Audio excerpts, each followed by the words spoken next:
Dostlar, Affan İnzibati binasında Neftçi klubunun nümayəndələri ilə görüş keçirilib. Görüşdə Affanın nümayəndələri və Affanın Hakimlər Komitəsinin sədri Rəhim Həsənov da iştirak edib. Zinə Neftçi oyununda baş hakim İnqilab Məmmədovun yanlışlığa yol verdiyini bildirib Rəhim Həsənov. Gol epizodunda ofsayd vardı bildirib.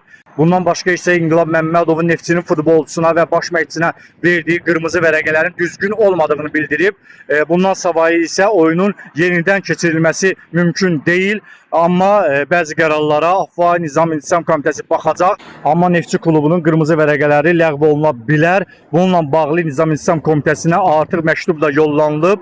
Yəqin ki, bu yaxınlarda Nizam İntisam Komitəsi də qərar verəcək. Görək Yuri Venerdubun köməkçisinin və Almeydanın qırmızı vərəqələri ləğv olunacaqmı? Çünki Rəhim Həsənov bildirdi ki, həmin o qırmızı vərəqələrdə də İnqilab Məmmədov yanlışlığa yol verilib. İnqilab Məmmədovun isə cəzalanacağı gözlənilir. İnqilab Məmmədov günahı özündən başqa hər kəsdə gördü. Amma o cəzadan qaça bilməyəcək. İnqilab Məmmədova mütləq surətdə cəza veriləcək. Amma nə faydası ki, Neftçi 3 xaldan oldu. Neftçi 3 xalından məhrum oldu. Turnir cədvəlində artıq yenə də zirədən geridədir.